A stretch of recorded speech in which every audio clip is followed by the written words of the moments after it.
नमस्कार, मैं हूं दिग्विजय चौहान। आप देख रहे हैं तहलका डिजिटल और तहलका डिजिटल के इस खास कार्यक्रम तहलका एक्सक्लूसिव में आज बात करेंगे हम तीन बड़ी खबरों के बारे में। तीन बड़ी खबरों पर नजर डालेंगे, डिटेल से इनको समझने की कोशिश करेंगे। पहली खबर में हम बात करेंगे क्या पाकिस्तान की नजर या फिर यूं कह लें कि पाकिस्तानी खुफिया एजेंट्स या फिर उनकी एजेंसियों की नजर भारतीय सोशल मीडिया के इन्फ्लुएंसर पर है, क्योंकि ज्योति मल्होत्रा पाकिस्तान की जो ज्योति मल्होत्रा थी उनको पुलिस ने इस शक में गिरफ्तार किया है कि वो पाकिस्तान के लिए जासूसी कर रही थी। इस खबर का इंपैक्ट कितना ज्यादा हो सकता है, इसकी बाकी युवाओं के लिए क्या सीख हो सकती है, उस पर बात करेंगे। दूसरी खबर में बात करेंगे कि पाकिस्तान को मिलने वाली फंड या फिर हम यूं कह लें कि पाकिस्तान को मिलने वाली भीख या लोन को लेकर के आईएमएफ ने अब क्या कहा है, और साथ ही यह भी समझने की कोशिश करेंगे कि पाकिस्तान कैसे आईएमएफ से और क्यों कितना लोन लेता है।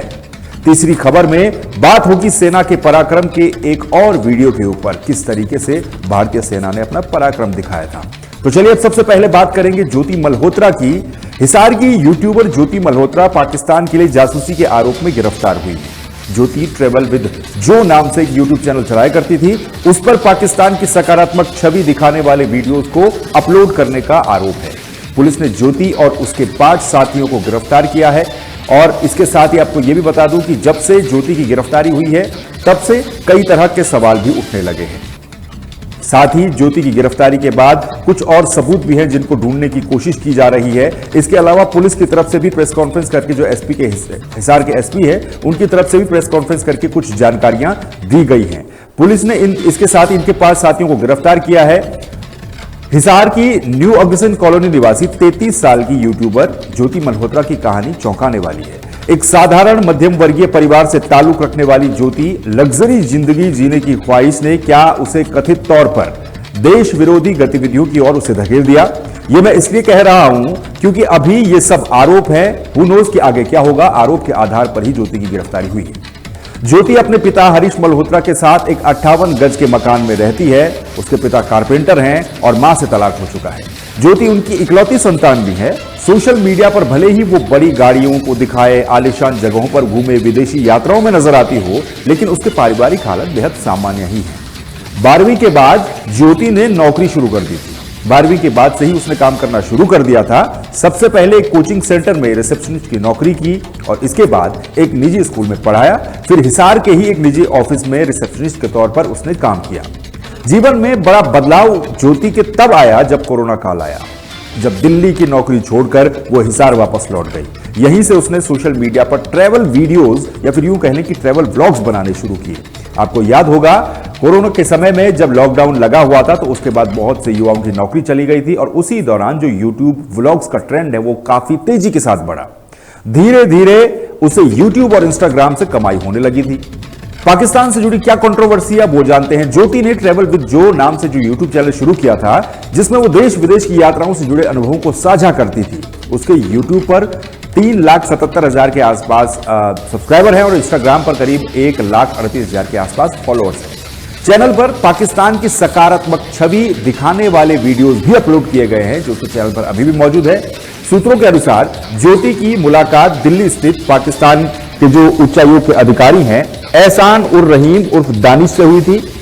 इसी के बाद वो जासूसी के नेटवर्क में आई थी या फिर फंस गई, ऐसा माना जा रहा है। 2 बार की पाकिस्तान की यात्राएं वो कर चुकी है। अब तक 2 बार पाकिस्तान जा चुकी है। वो एक बार अकेले गई थी और एक बार सिख जत्थे के साथ करतारपुर साहिब के दर्शन के लिए गई थी, जो करतारपुर साहिब के दर्शन करने के लिए कई लोग इस देश से वहां जाते हैं।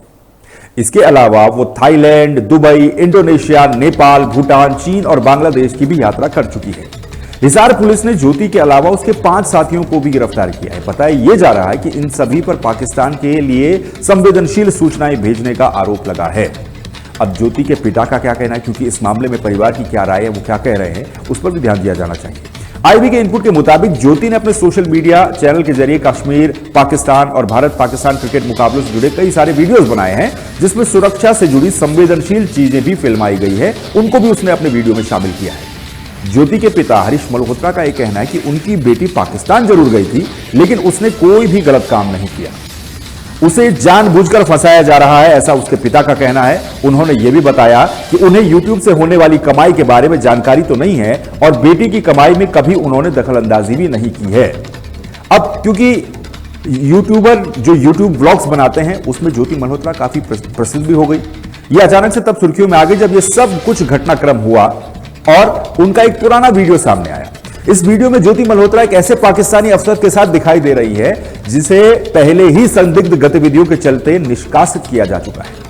इस वीडियो के सार्वजनिक होने के बाद सुरक्षा एजेंसियां लगातार हरकत में आ गई और इस बात की गहराई से जांच कर रही हैं कि ज्योति मल्होत्रा और उस पाकिस्तानी अधिकारी के बीच किस तरह के संबंध हैं। क्या कहीं ये कोई ट्रैप तो नहीं है? क्या पाकिस्तान की नजर भारत के सोशल मीडिया के इन्फ्लुएंसर्स पर तो नहीं है?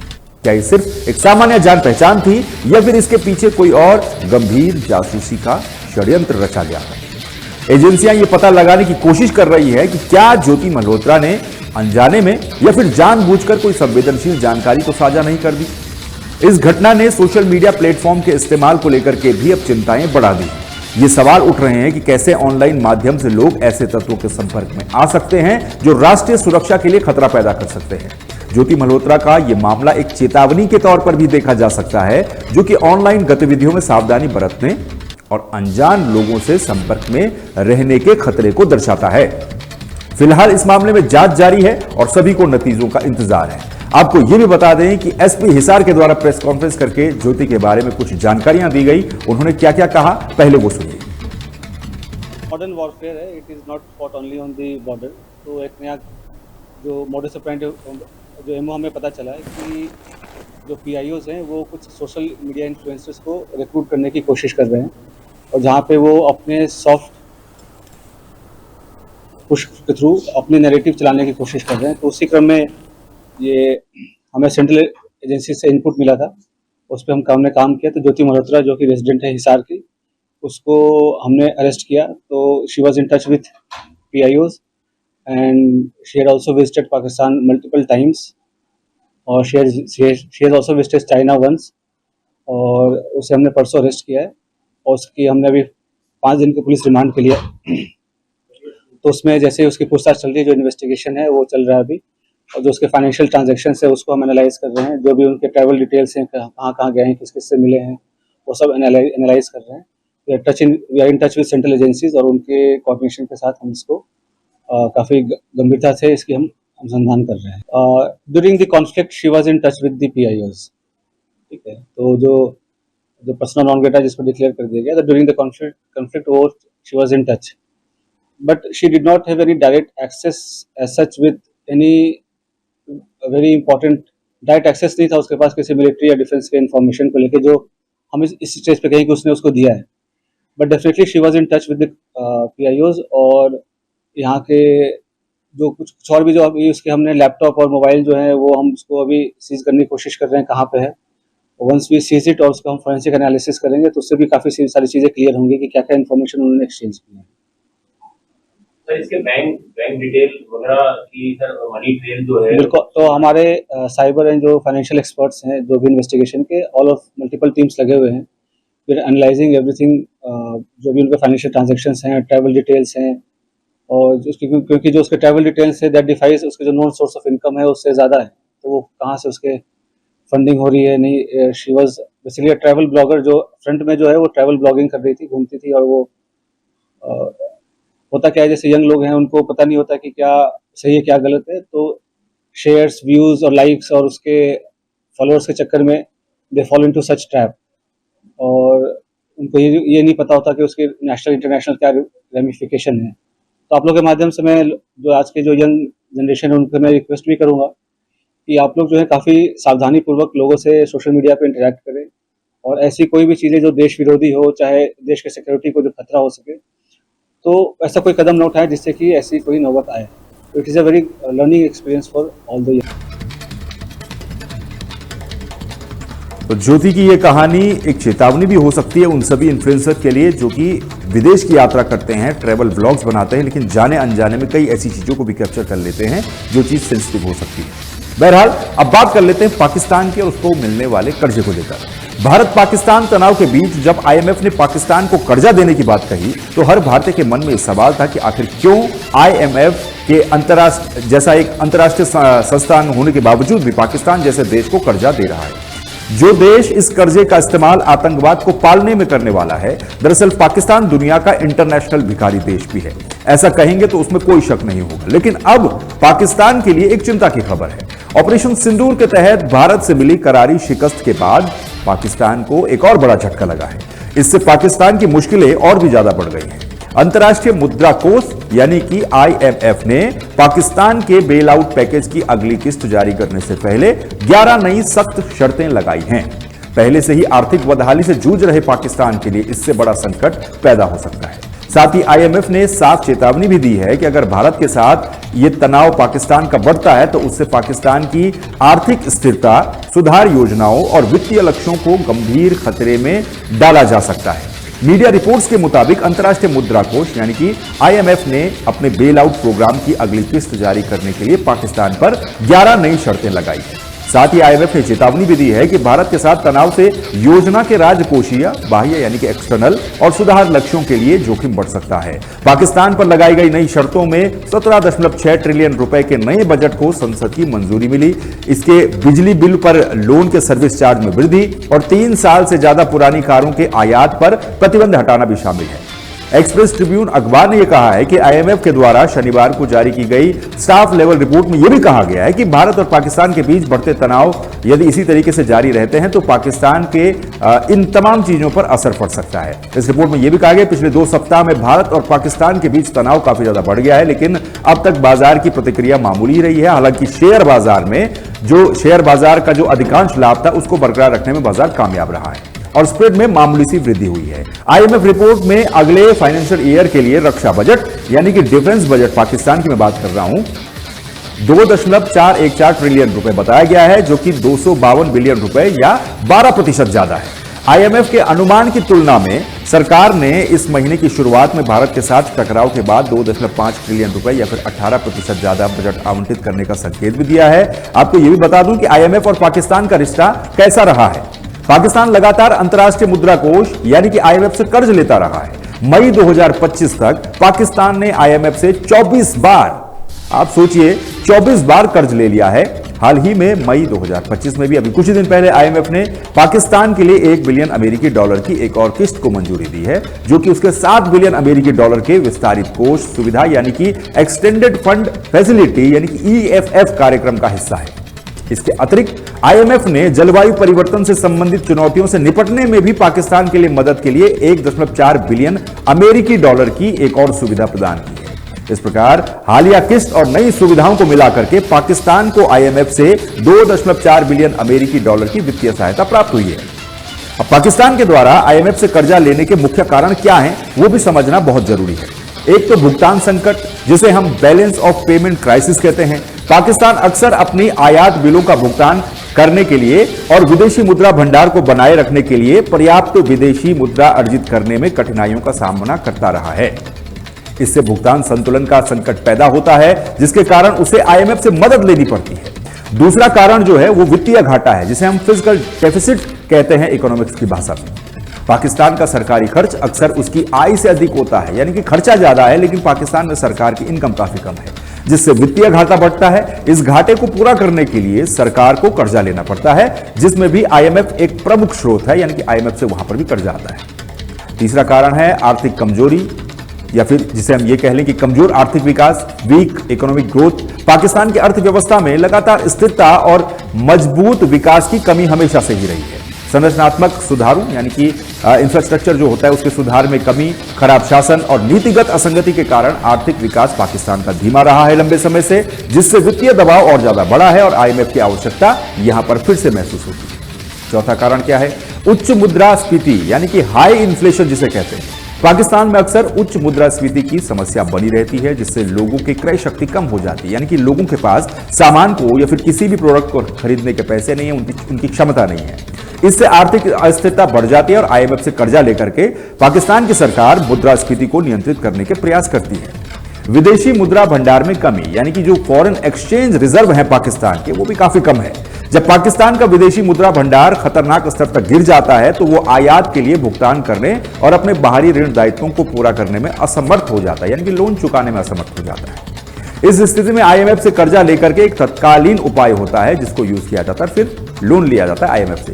संरचनात्मक सुधारों को लागू करना, इन रिफॉर्म्स को पाकिस्तान क्या लागू कर पाता है? आमतौर पर कर्जा देने के लिए कुछ शर्तें भी रखी जाती हैं, जिनमें आर्थिक सुधारों को लागू करना भी शामिल है। पाकिस्तान सरकार अक्सर इन शर्तों को स्वीकार करते हुए कर्जा तो ले लेती है ताकि अर्थव्यवस्था में जरूरी बदलाव किए जा सके।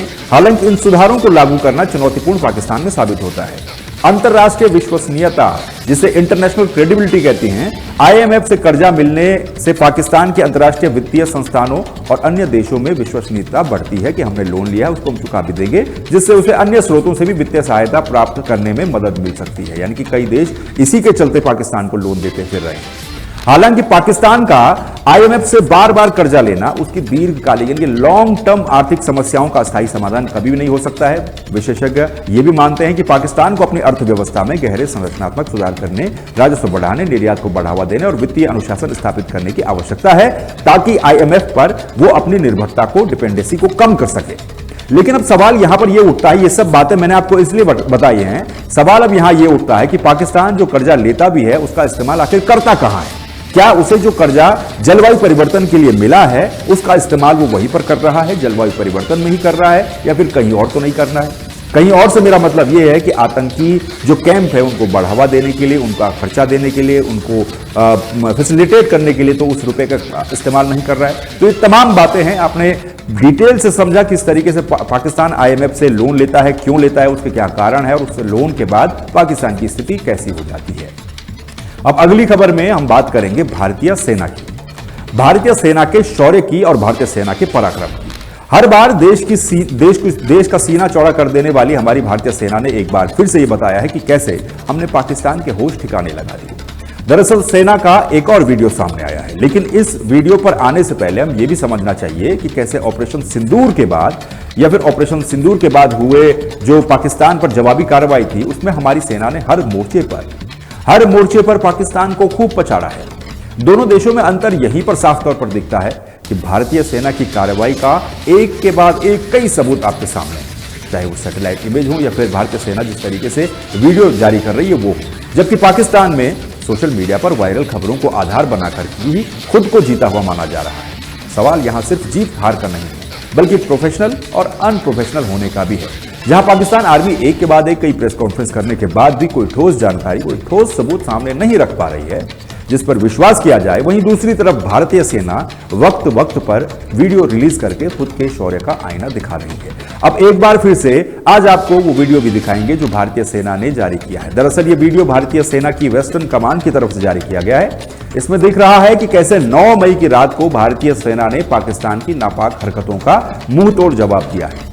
इस वीडियो में एक जवान ये भी बता रहे हैं कि ये शुरुआत पहलगाम आतंकी हमले से हुई थी, गुस्सा नहीं वो लावा था, दिमाग में बस एक ही बात थी कि अब की बार सबक ऐसा सिखाएंगे कि इनकी पीढ़ियां याद रखें। ये बदला नहीं बल्कि न्याय था, इस शब्द का इस्तेमाल किया गया है, ध्यान रखिएगा। और 9 मई रात 9 बजे जिस भी पोस्ट ने, पाकिस्तान की जिस भी पोस्ट ने सीज फायर का वायलेशन किया, उल्लंघन किया, उसको भारतीय सेना ने मिट्टी में मिला दिया। दुश्मन अपनी पोस्ट छोड़ करके भाग गया। ये बात भारतीय सेना ने अपने वीडियो में बताई है। ऑपरेशन सिंदूर केवल एक कार्रवाई नहीं बल्कि पाकिस्तान के लिए वो सबक था जो उसको दशकों तक याद रहेगा और जो दशकों तक पाकिस्तान ने सीखा नहीं। अब आपको ये वीडियो दिखाते हैं जो खुद भारतीय सेना ने जारी किया, और इस वीडियो में पाकिस्तान के अंदर जो टारगेट्स थे वो कैसे उड़ते हुए नजर आ रहे हैं।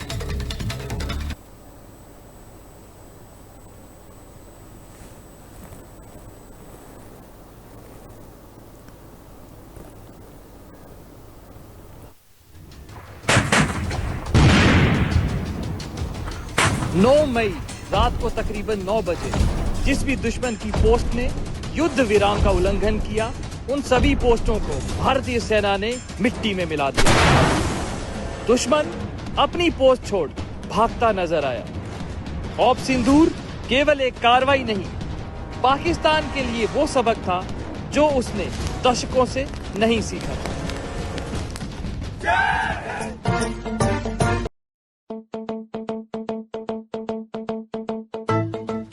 शुरुआत पहलगाम आतंकवादी हमले से हुई। गुस्सा नहीं, लावा था, दिमाग में बस एक ही बात, अब की बार सबक ऐसा सिखाएंगे कि इनकी पीढ़ियां याद रखेंगी। ये बदले की भावना नहीं, ये न्याय था। 9 मई रात को तकरीबन 9 बजे जिस भी दुश्मन की पोस्ट ने युद्ध विराम का उल्लंघन किया, उन सभी पोस्टों को भारतीय सेना ने मिट्टी में मिला दिया। दुश्मन अपनी पोस्ट छोड़ भागता नजर आया। ऑप सिंदूर केवल एक कार्रवाई नहीं, पाकिस्तान के लिए वो सबक था जो उसने दशकों से नहीं सीखा था।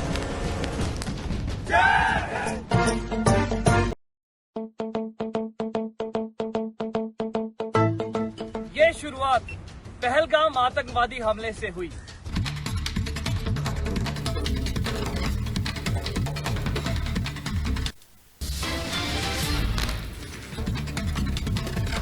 दिया गया है इस वीडियो के जरिए। तहलका स्पेशल में फिलहाल के लिए बस इतना ही। आप देखते रहिए तहलका डिजिटल। नमस्कार।